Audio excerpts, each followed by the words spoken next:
as a Christian, knowing what the outcome and the ultimate goal of our life on earth is to live your life to ultimately reach Jesus and have him say, "Well done, my good and faithful servant." Is that worth being able to walk again? I know where I'm at now.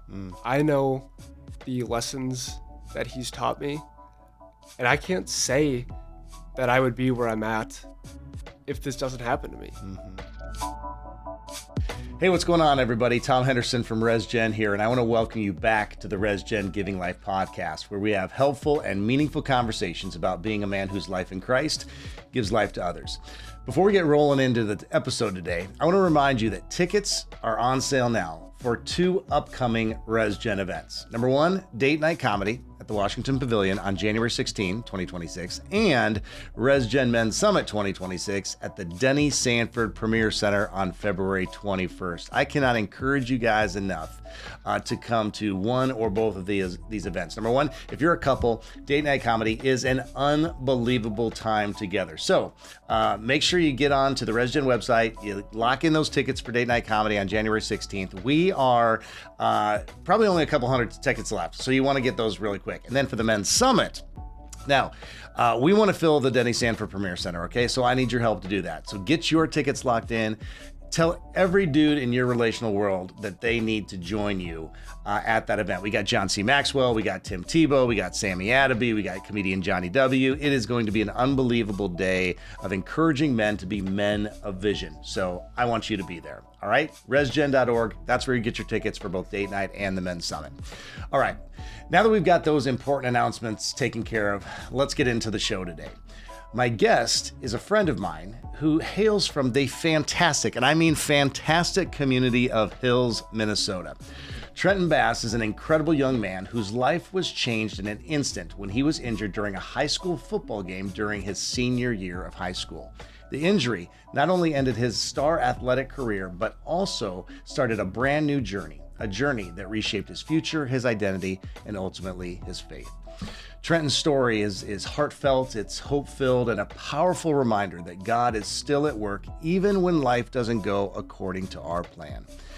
Truthfully, I am so excited for you to be inspired by Trenton today, and through hearing how God has been using him and Game Plan for Hope, the ministry that was birthed from his pain, to walk alongside others during life's most difficult situations. So, without any other further delay, here is Trenton Bass. Brother, it is so great to have you here on the podcast today. Hey, thanks for having me. This is a pretty cool opportunity, man. Oh, well, for me is what you're saying. This is a good opportunity for me. I mean, you and I have been connected, in various ways, but not really like in this way. We've always run into each other at different things, a lot of times because of our mutual friend in Dan LaRock. Yeah. And so we've talked about when would be the right time to have you on the podcast. And, it's one of those things where I always just bring it to the Lord and say, God, you know the timing, you know when this message needs to get out, all those kinds of things. And so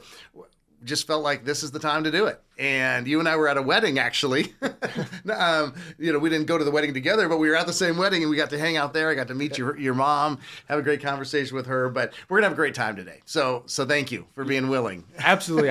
I love to say that I'm the most laid back and go with the flow person ever. So no, whenever this was going to happen, it was going to happen, and I was fine with it. So. Yeah. Okay.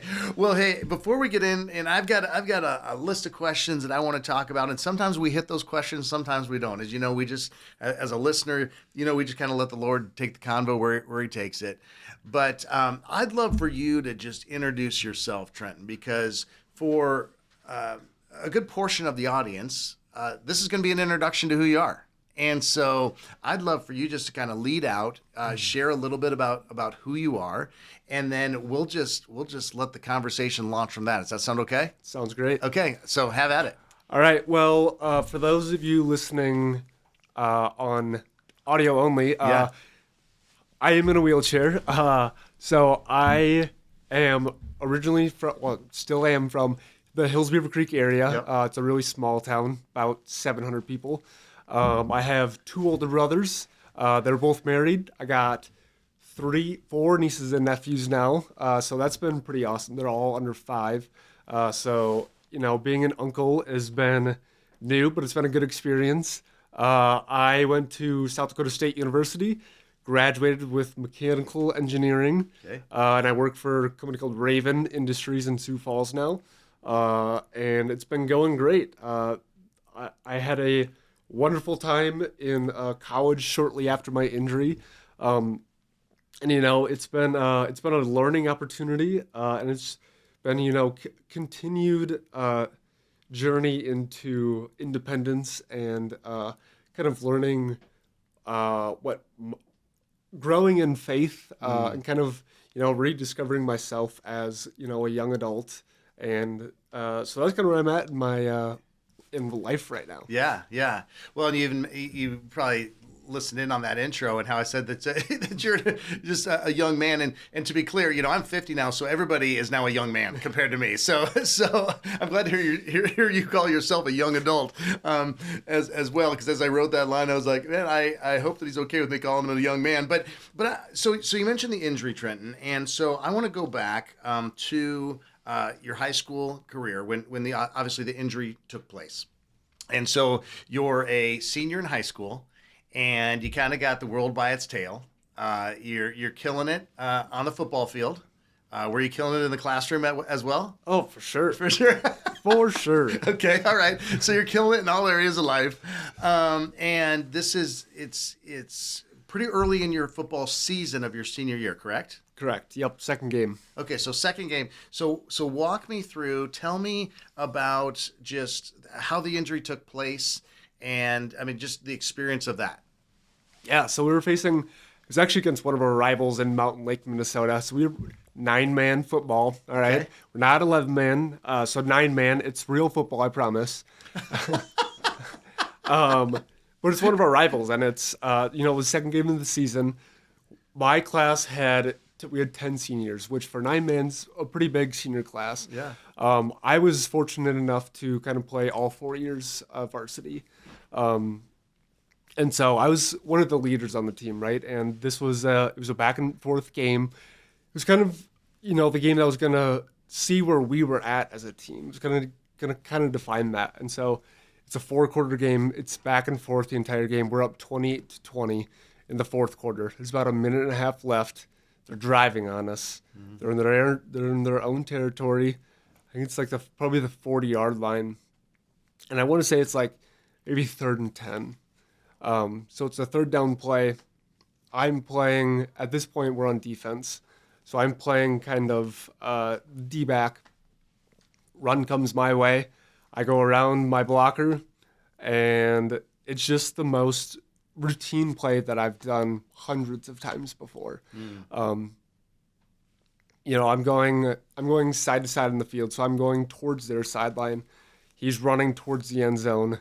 I dive straight forward, so he comes from my left side, and instantly I knew something was different. I wasn't in pain. I wasn't confused. I wasn't like struggling to get up. I just knew that as soon as I made contact with them, that was it. I didn't get knocked out, nothing. So I was laying on the ground, mouth guard still in my mouth, chin straps over my mouth, laying face down. My teammates are coming up to me, good tackle, but let's go. Like there's one play left. If we make the next stop, game's over, we win. But that didn't happen.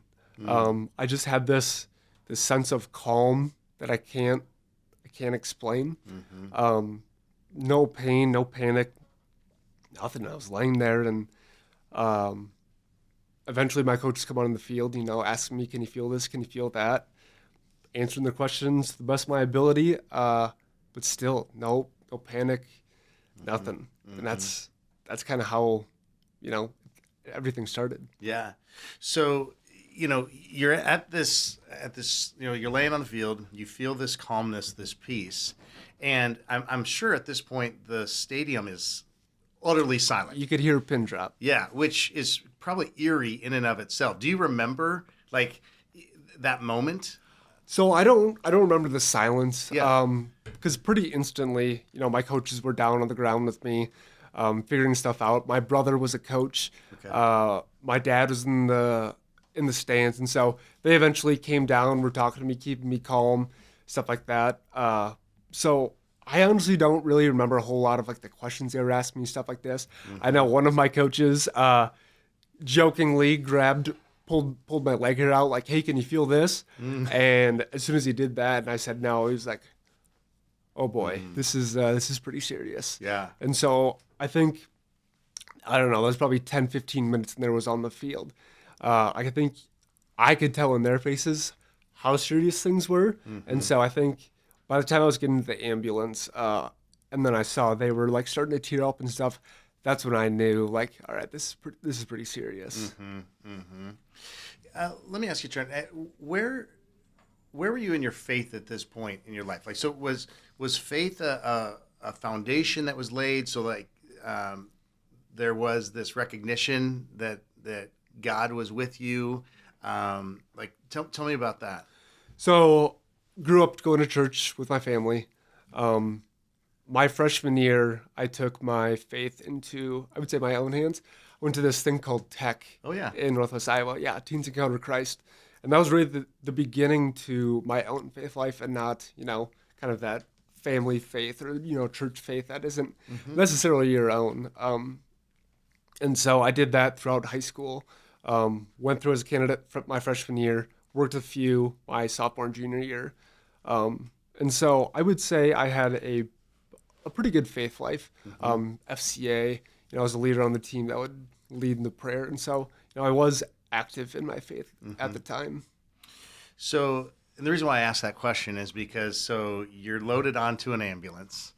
You know that things are pretty serious because you've seen it more so in your coaches' faces, and you're like hearing, yeah, no, okay, evidently did something but that I didn't feel. Where did you feel God was in that space, in that time? Was that a thought? Was that what were you filled with at that moment? And then where do you feel God was? And it's okay if you didn't really think about it, but honestly, I didn't really think about it Yeah. at that time. From the football field to the ambulance to the first hospital I was at where I did the CT scan, honestly, there really wasn't much going on in my head. Yeah. I think there was just a lot of trying to compartmentalize and just, block out absolutely everything and just deal with what is in front of me. And so I honestly can't say that I was praying to myself during that time. Yeah. I think I was just kind of going with the flow. But definitely the next days and weeks after that is really when that started kicking in. Yeah. Well, which is a great leading, because that was actually what I was going to go to next. So take me back to that kind of that first day. So I mean, of course, you get to the hospital, they're doing all the tests, they're running around, they're doing all the things. You're taking it, one step at a time, and just probably a flood of thoughts and emotions. But that next day, and you begin to have meetings with doctors, and you hear about the lack of mobility. What were you being told during that day? And just what was it like to be you that day? Yeah. It's, oh man, I could go on for hours about this. Yeah. There's just so many things to say. It was difficult at first, obviously. Yeah. So I woke up from surgery at it was early in the morning the next day, 6, 7 a.m., something like that. Doctors come in. And sorry to interrupt. So they get you into surgery. What was the surgery that you were told that you were going to be going and having? Yep. So they said that I broke my C5, C6 vertebrae, and that the broken bones were putting pressure on my spinal cord, and so they needed to remove the broken bones to relieve the pressure, and probably stabilize my neck. And so what they did was they took out the broken bones, and then they put in some titanium rods to stabilize everything. So that's what the surgery was. Okay. So my injury is C5, C6. So I have no mobility or feeling, basically below my nipples. Okay. That's right where it's at. So my biceps work, my triceps don't, my hands don't work. and so considered a quadriplegic. Okay. This is everything they were explaining to me to this first day. Yeah. You know, they're going through expectations of what to expect out of this, you know, chances of regaining function and feeling back and kind of that kind of stuff. Stuff that was really difficult for me to hear, for my parents to hear. I think a lot of it I just brushed off because I didn't want to deal with it, didn't want to accept it. And so I don't really remember talking to doctors very much right away. I think I did my best to kind of ignore it. I think just to maybe, it wasn't something that I wanted to hear. And so Right. I just decided not to pay attention to it. But soon after that, you know, my friends got to come see me. They were the first ones that got to come see me. And that really changed everything. I can't explain to you how good my friends were right off the bat. I mean, they got into the ICU and it was awkward at first, and then they left, and then my mom went and talked to them, and she's like, "Hey, be yourself. Just it's your friend. Just go be yourself." And after that, I mean, they were joking. They were goofing off in the ICU. I can remember one time, one of my friends. So there's always little things going off, like monitors and stuff like that, just so that they'd come in and check on me. Yeah. And my friends were watching, and one of my friends silenced it because he was watching one of the nurses silence it, and he's like, "Oh, this is annoying, so I'm just gonna silence it." And she comes back in, she's like, "Did I hear something going off?" And he's like, "Oh yeah, I silenced it." And she's like, "Don't do that." She's like, "I'm gonna have to kick you guys out if you're gonna do this." But yeah, I think that day there was like 40 people who stayed that night during my surgery to show support to myself, my family. And that was the story of how our community and family were there for us during that time. Yeah. Well, and like I said in the beginning, it's just that I used the word fantastic, but I could have easily used the word very supportive, right? I mean, because I know that community and a lot of people in the community personally, but then the way that your community did rally around you. So you know, as now a young, so you're 17 at the time, right? Roughly. Yep. So you're 17 years old. You're hearing statistics. You're hearing, you know, like, hey, this is what we're seeing. Was there this thought in your mind, just like, man, like, what does my life look like now? I mean, I'm 17 years old, and goals, aspirations, plans, all of that stops. So, like, what was going on in your heart? And obviously, you drew strength, and we're gonna get into some specifics about just friendships and relationships, but where was your head at as you were just wrestling with all of that, knowing that life really was now different? Yeah. I remember one of the first questions I asked was, am I going to be able to drive again? Like, that's where the mind of a 17-year-old is at. It's like, can I drive like myself around again? Yeah. And so, I think back to that time, and sometimes it's hard to remember where my thoughts were at that time. I think that's just where I think psychologically, like, my brain might have been protecting myself from that kind of stuff. A lot of people ask me if I was angry, right? Yeah. And I wasn't. I was never angry with my situation. I was pretty accepting of it, which I think is definitely not normal. Yeah. But I just think that has everything to do with my faith. I don't want to say that. Not my faith. That has everything to do with God. Yeah. You know, what he gave me, the perspective he gave me, the lessons that he taught me so fast is nothing that I can explain, nor is it anything that I prepared myself for, right? He really put it on my heart really early on to take every day one day at a time, or to take it on one day at a time. And so I even look back at some of the videos of, so my social media page got really big during this, right? I think my Facebook page had like 20,000 followers. Yeah. My mom was recording everything that I did. I'd go back and listen to some of those, and from pretty early on, that was what God put on my heart: is take this one day at a time. Like you said, how do you think about your future Yeah. in this times? I mean, high school, like getting back to class, like what's that going to look like? I remember some of the earliest questions are like, man, I want to go to college. How am I going to do that?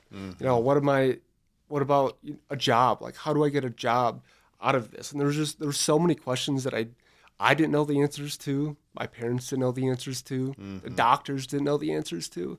And so instead of worrying about all of that stuff, God just put it on my heart. Take this one day at a time, and that's what got me through it.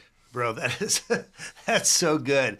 And I get emotional just even thinking about it because, I think about people that are listening to this right now, right? I think about challenges that we all have in our lives, and there's varying levels of difficulties in those challenges, right?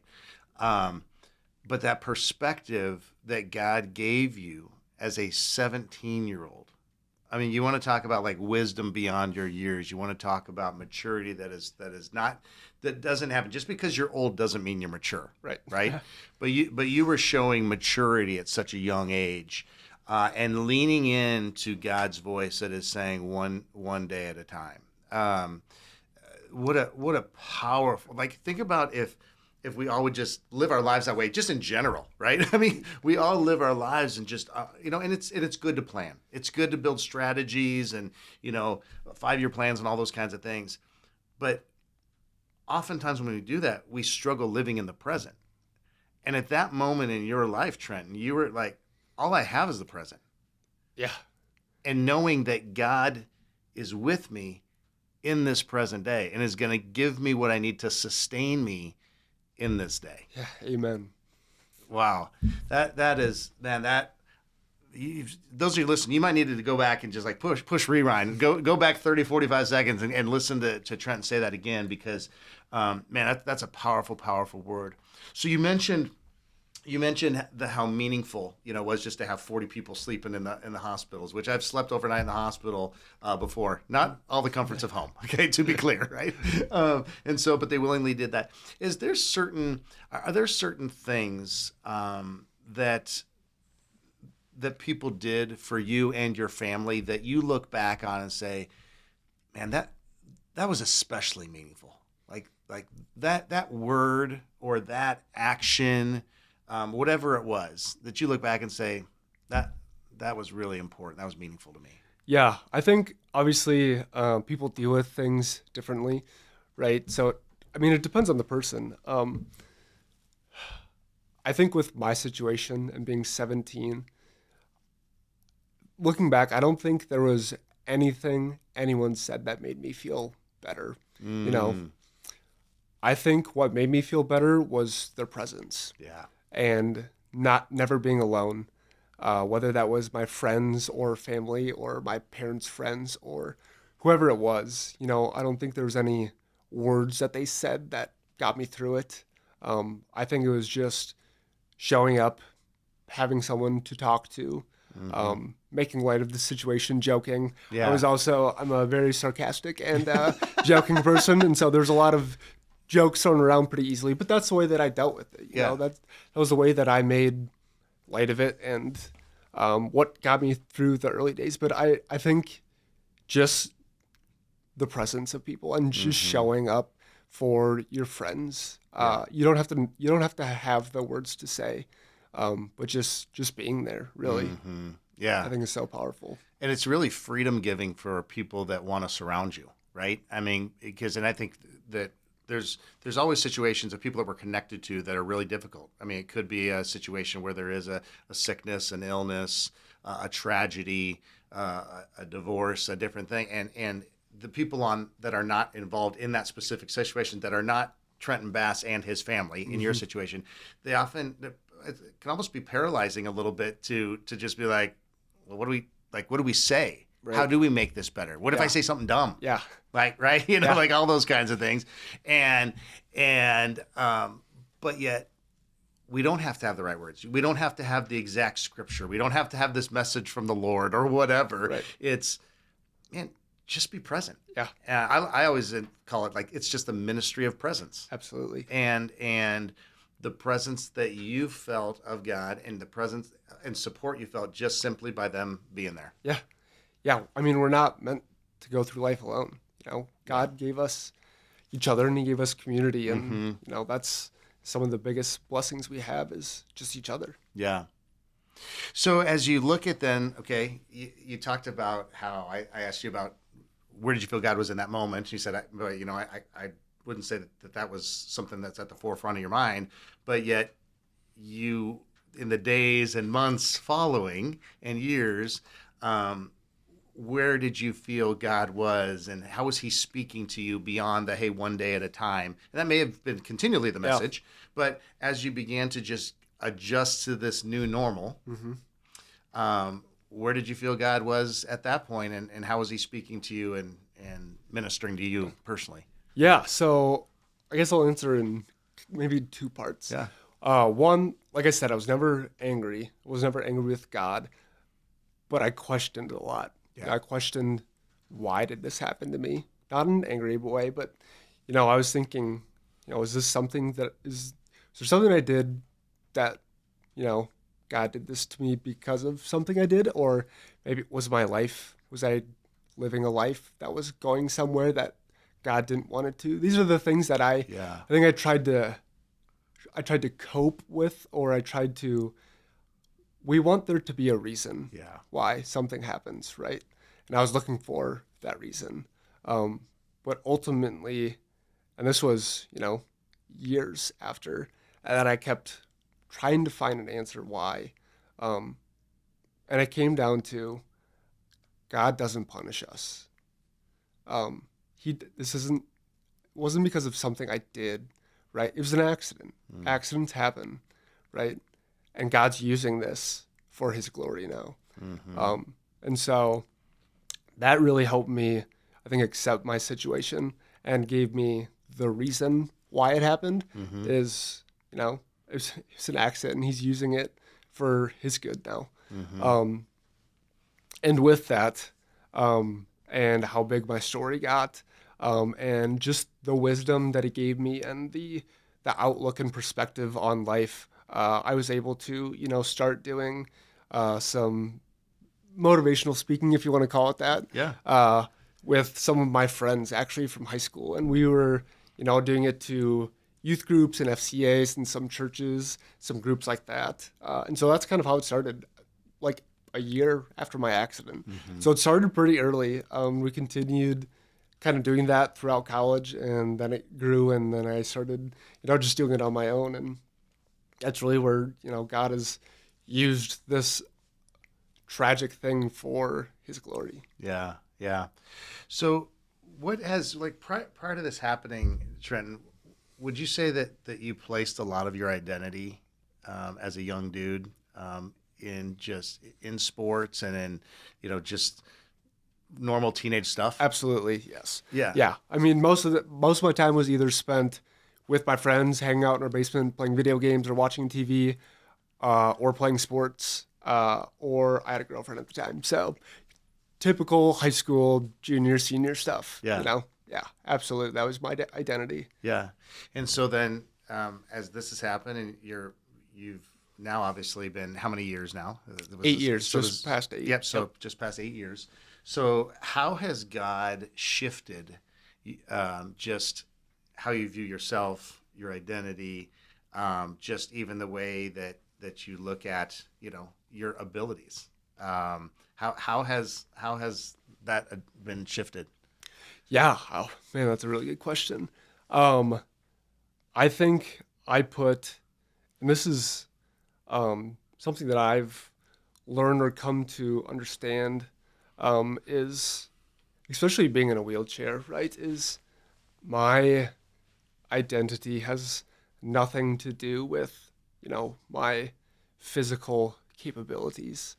Being able to accept someone and enjoy them for, who they are and, their personality and their faith or everything like that is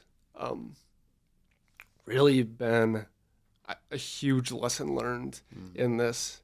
But my identity, I don't get to play sports in the summer with my friends anymore. I don't get to go swimming or play golf or softball or anything like that.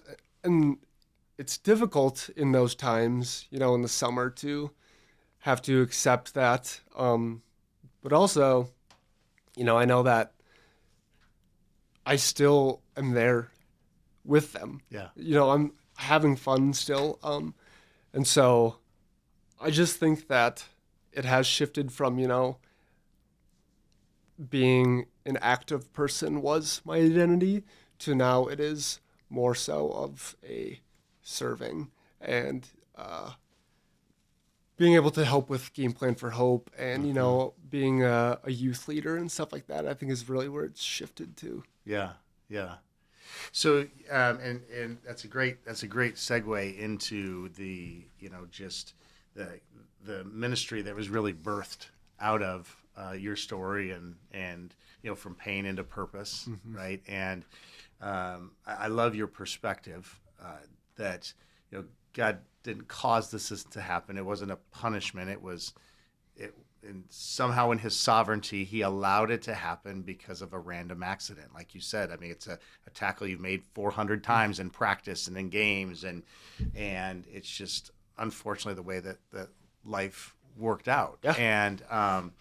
And so out of that, though, you have this purpose that's come out of the pain. But you just mentioned a word there that I think is so important. This desire to serve and to care, and even just like, I look at the way that your ministry is formed. It's really out of this compassion for other people and helping them through the dark seasons and the difficult challenges that they're having in their lives. Yep.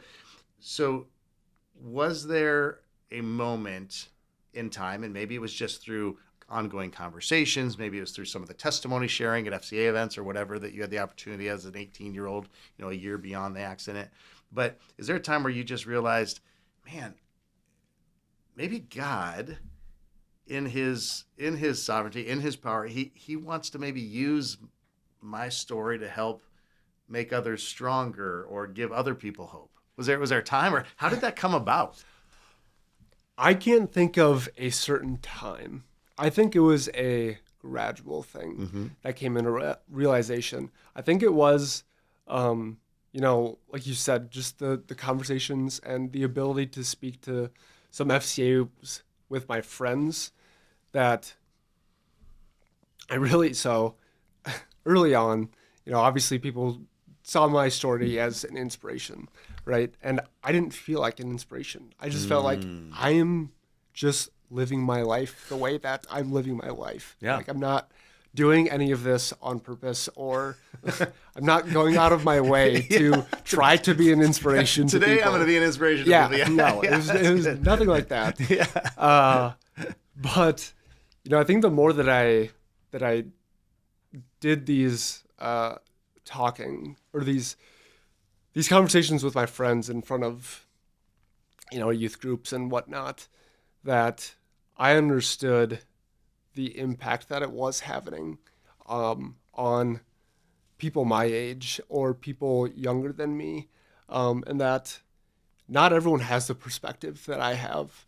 And so the more that I did this, and just I think the feedback that I got of people coming up to me and saying, what you said about this or that really helped me get, I think it was all of that that kind of made me realize, like, okay, I guess I am maybe an inspiration to people. Yeah. I think it made me understand I'm not the inspiration, it's God through me that is really the inspiration. And so being able to, I think, lean on that has really helped me. Mm-hmm. Yeah, that's good. So let's talk about Game Plan for Hope. Talk with me about just the mission, Just how does it work? And what kind of impact are you seeing? How is it inspiring people? How's it helping people? And you can go back to just, I mean, the infancy of it, how it got formed, or you can just, but I'd love to at least let people know, like, this is what the ministry is about. Yeah. And then what you're doing. Yeah. I think I'm going to go to the beginning to kind of set the story of it. Yeah. So when I got hurt, like I said, my story got really big on social media. My Facebook page had 20,000 followers. You know, the Hills community, the support I had was not normal for everyone who goes through something tragic in their life, right? I was never alone in the hospital. My parents never felt alone. Financially, we were taken care of. We had people reaching out to us to give us pointers on what rehab hospitals to go to, what to do for, fundraising, all of this stuff. Retrofitting your house. I mean, Right. all that kind Literally, of stuff. Yeah. We had answers and solutions to everything going through this. When I went to my rehab hospital at it's called Craig Rehab out in Denver, Colorado. That's where I ended up going to rehab. We were still getting, so many people wanted to help, right? So we were getting donations of equipment, and we were just accepting everything because we didn't know what I was going to need. Like I said, we didn't know anything.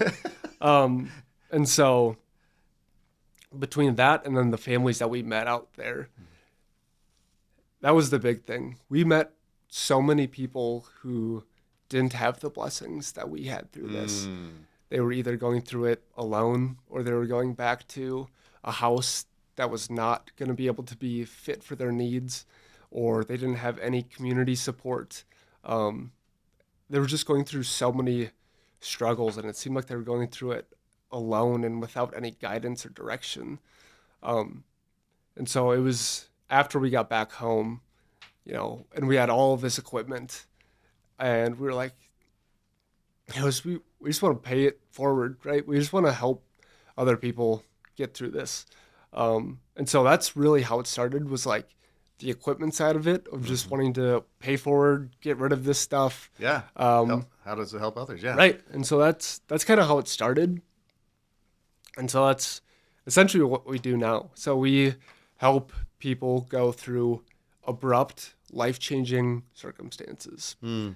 So we help them. We try to get in as soon as we can, talking to them in the hospital, directions on insurance or fundraising, maybe rehab hospitals, or just helping them, point them to different resources, walking alongside of them emotionally, just being with them in that acute setting, because there is no direction. There's no, your life is turned upside down in an instant, and it can be so easy to get lost in your own head, and it can be so easy to think that there is no hope for the future, or that like the situation that you're in is the situation that you're going to be in for the rest of your life. And so we go through and help these families get past that point in their life, because there is hope for the future, right?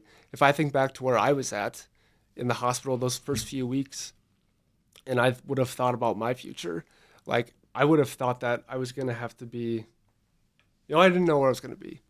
And where I am now is so much further than I ever could have imagined, right? And so helping people get past that first stage into hope for the future is really what Game Plan for Hope does. That's awesome. So, and I love how you said that you try to do it as early as possible in the process and in the journey, because there really is that very short or small window of time where loneliness sets in pretty quick, right? Yeah. And the feeling of, hey, I'm alone in this journey, that does not take a long, to settle into both your head and your heart. And for you to say, hey, how do we enter that journey as quick as possible? So how do you find those families? How do you find those needs? I mean, is it now just everybody knows that you exist, and then it's like, hey, we need to call Trenton and Game Plan for Hope, and let's get Trenton's mom over here. Let's get his dad. No, truly, it is word of mouth. Yeah. It's, our social media on Facebook, but it's our connections, knowing other connections, knowing other connections of stories they've heard of people who are going through something. And that's really how we find out about the families that we help is Yeah. word of mouth through social media. Obviously there's direction that we're looking to pursue for, other avenues of finding families and stuff like that. But yeah, that's currently how we found out is word of mouth. So social media can be a good thing too. Yeah. Yeah, and unfortunately, there's probably no shortage of opportunities. Yeah. Because there's a lot of hurt, and a lot of families are going through a lot of stuff. That's what we like to say is, it's good when business is slow. Yeah. That's the unfortunate thing with it. Do you have an idea, Trent, of how many families you've been able to help at this point? Or is it just like, man, it's just so many that like it's even hard to keep track of? Or? Yeah, so I think it depends if you count giving them just equipment or if I think we count everything. Yeah. I think we just count everything. I think it's grown year on end. I want to say first year it was like maybe 40 or 50.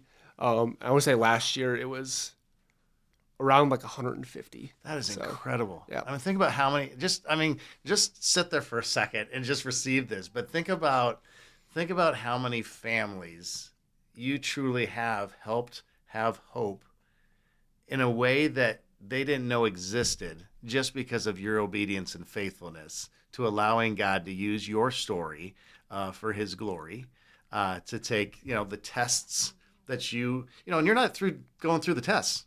I mean, there's tests that you face every day, and then we're going to get into that in a second. But I mean, taking the tests and turning into your testimony, and so like those, we use those oftentimes as like bumper stickers, but they're really true. And so as somebody who has obviously been connected loosely to you throughout the years, and who has so many mutual connections who just love you and your family, like bro, I'm just so proud of you for being willing to allow God to use you in that way.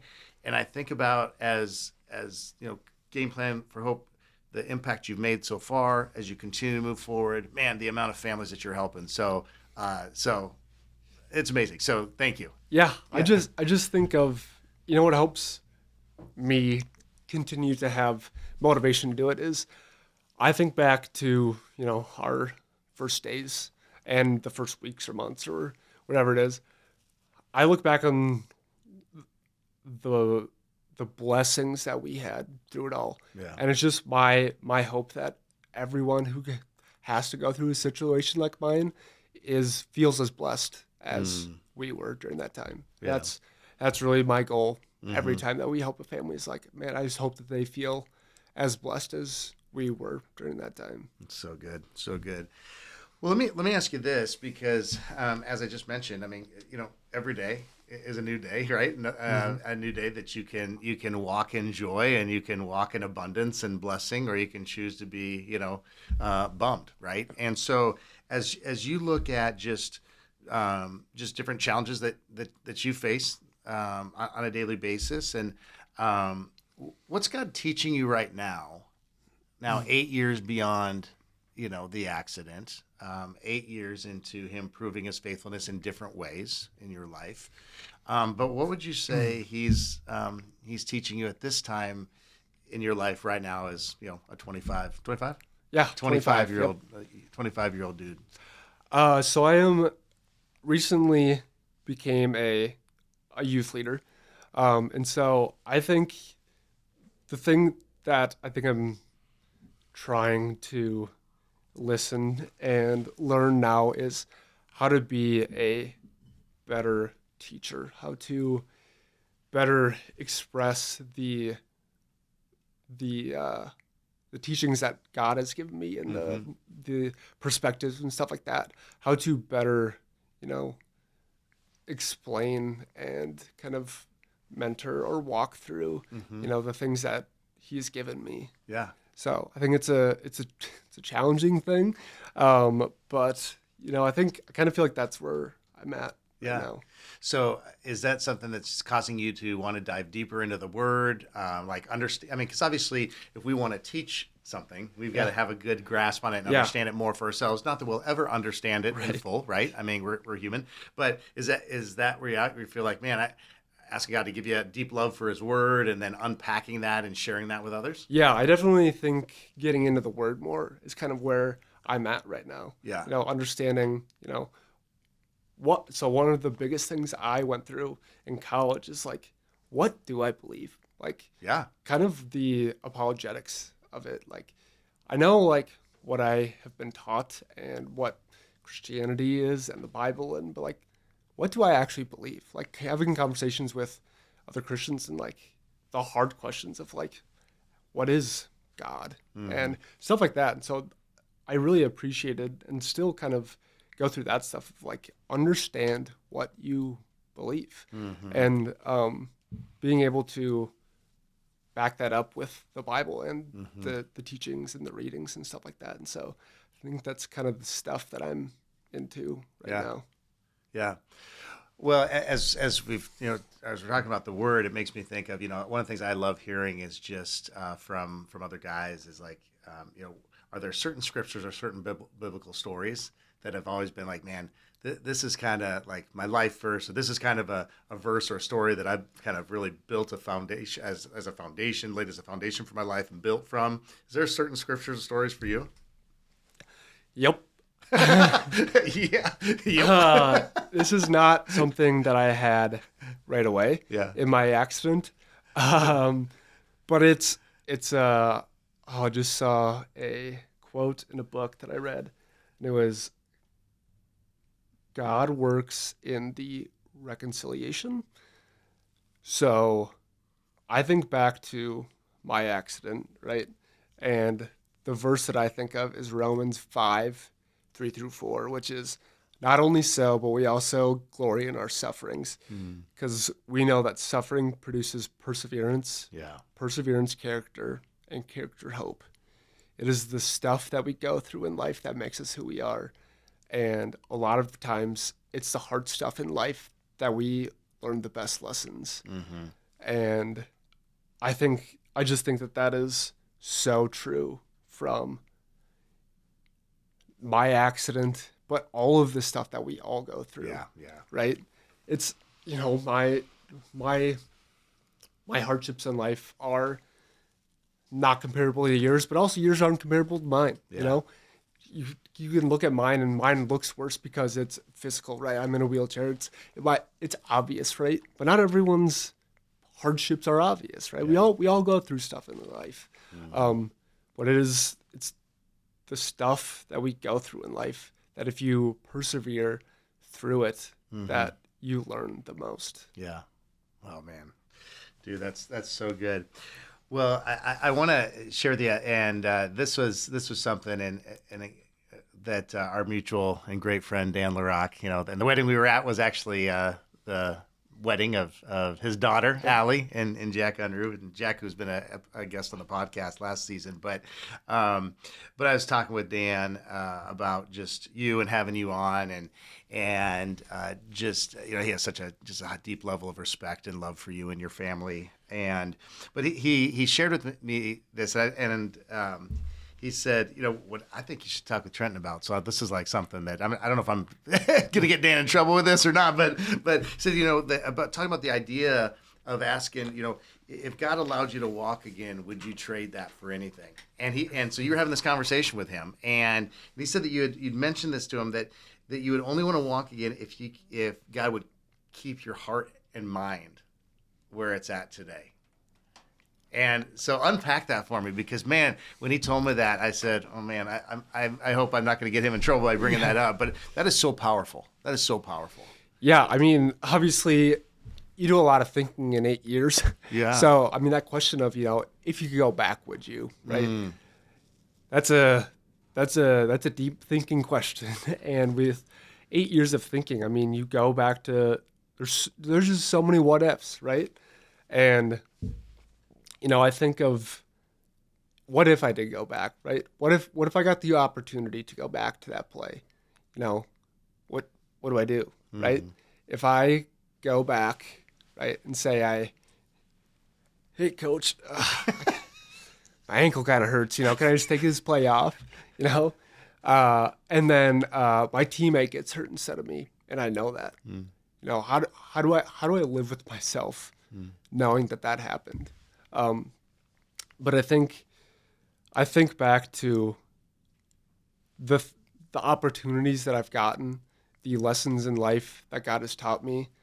I think of being, doing the talks that I've done, being on this podcast for you, being a youth leader, all of these things and the lessons that God has taught me and the outlook on life that I have now and understanding what true faith is.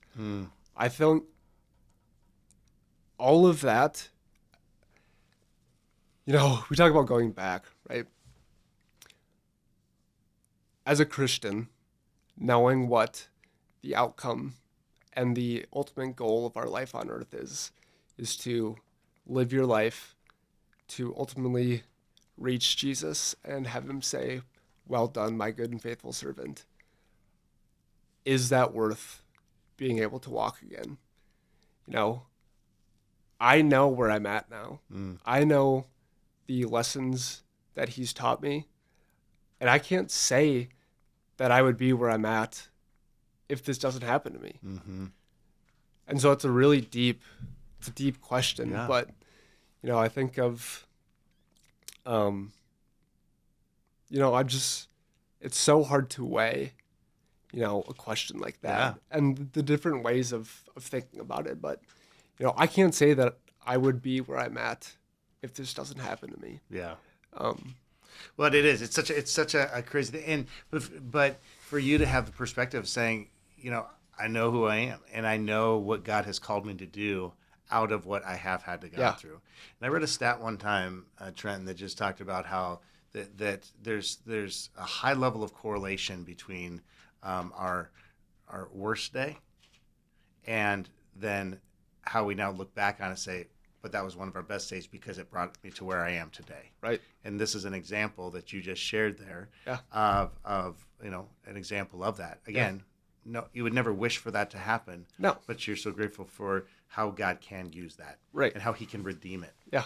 And so, bro, you are a living example of his redemption and him using you in powerful ways.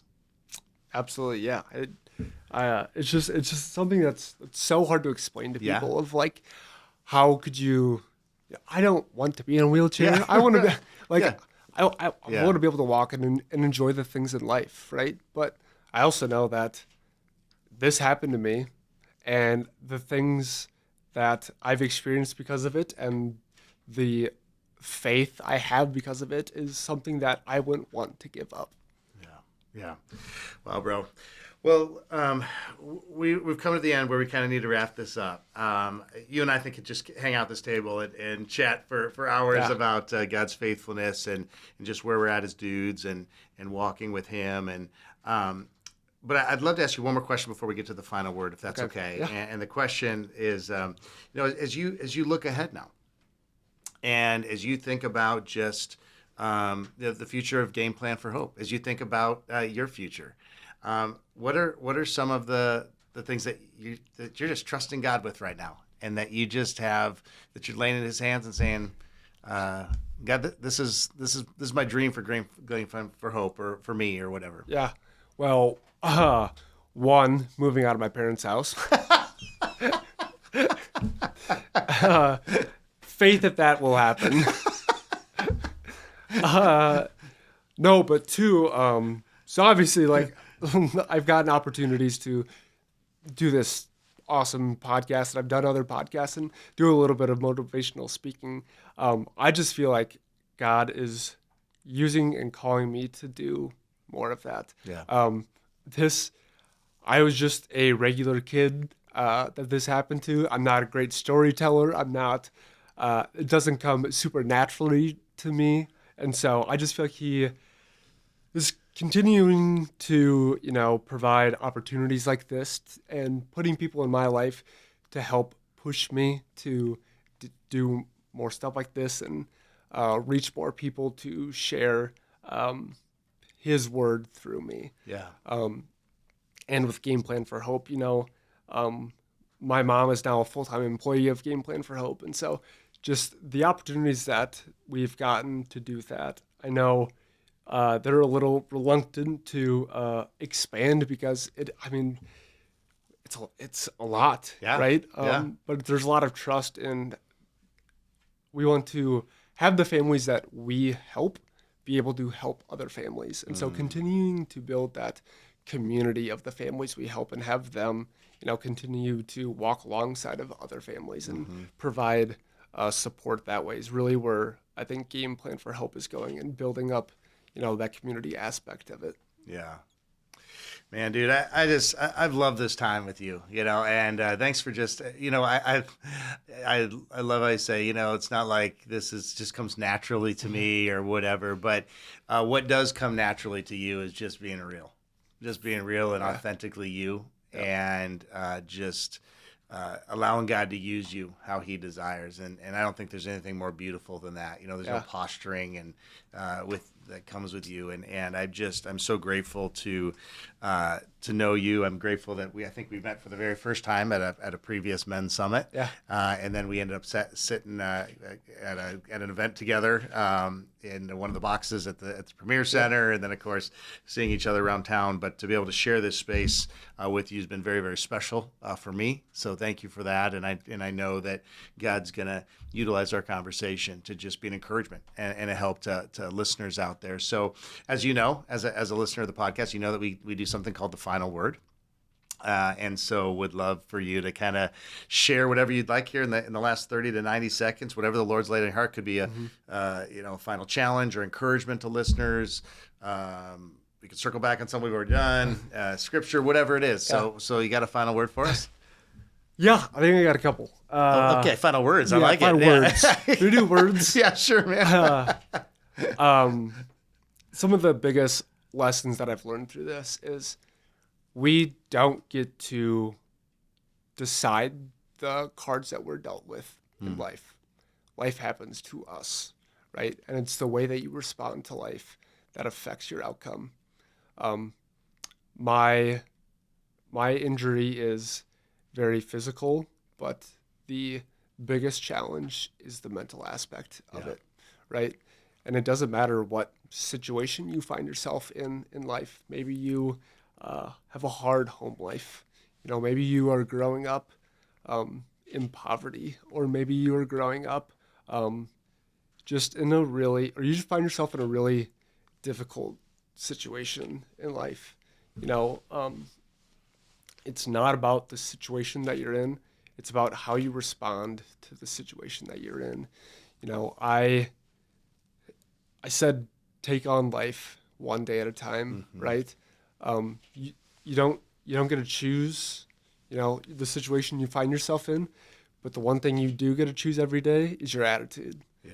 And choosing to have a positive attitude every day, not only can you trick yourself into, being a more positive person and looking, but affects the people around you too. Being a positive person affects, the people that you encounter every day. And it can just, it can make the worst situation into, the situation that you find yourself in can go two directions, and your mentality defines that direction. Yeah. But my second word here is we are really good at praying and asking God for the things, but we can be really bad at accepting the way that God responds or answers our prayers. I think back to the beginning of my story and how many thousands of people were praying for me, were praying for healing. And from the outside, it looks like God didn't follow through or didn't heal me, but all of that healing was done on the inside, right?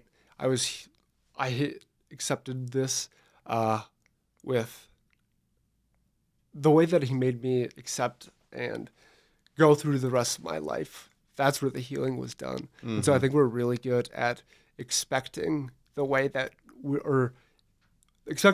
want God to answer our prayers, and really bad at accepting how he actually answers those. And so those are just some of the two biggest lessons that I've learned through this. Man, bro, I'm telling you what, man, I started this thing talking about the wisdom beyond your years and the maturity that you have, and I'm going to end it the same way, because those were some drop the mic gold nuggets that you just dropped on us here as your final words. And I'm glad you did too. I'm glad. Most people are like, it's just one, right? And I'm like, you went for the 2 for 1. I love that. I love that about you. But hey, seriously, bro, thank you. Thanks for taking time out of your day to come and hang out with me here. Hey, thanks for the opportunity. Yeah, man, this was a true blessing. And I'm grateful for you, grateful for your ministry. I'm excited just to watch how God's plan continues to unfold for you. I know he's got, more and more people is going to allow you to impact and influence for his kingdom. And thanks for your heart. Thanks for your mindset, for your attitude, and just for your openness and honesty here on the pod. And thanks for always coming to the Men's Summit too. And I can't wait to see you there this year, man. I was just going to say, I haven't bought the tickets yet. Yeah. I'm going to do that. Yeah. Well, I love it. Hey, Trenton, appreciate you, bro. Absolutely. Thanks, man. Yeah. Well, how good was that conversation, right? I mean, seriously, man, so good. Trenton's story, man, such a powerful reminder that our true identity isn't found in what we can do, but in who we belong to, and that God can redeem even the hardest moments of our lives for his glory and for the good of others. If you found this episode encouraging today, if it encouraged you, would you do those in your relational world a favor by sharing it with them? So that they can be encouraged by Trenton and his story and just his love for the Lord and story of God's faithfulness to him.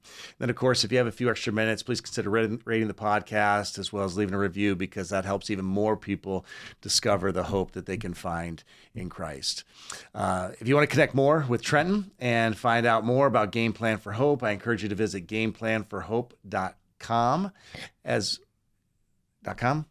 .org. Okay, see, that's all right. This is why I do the outros, right, with Trenton sitting here. Make sure you visit gameplanforhope.org, or you can also find him on Facebook.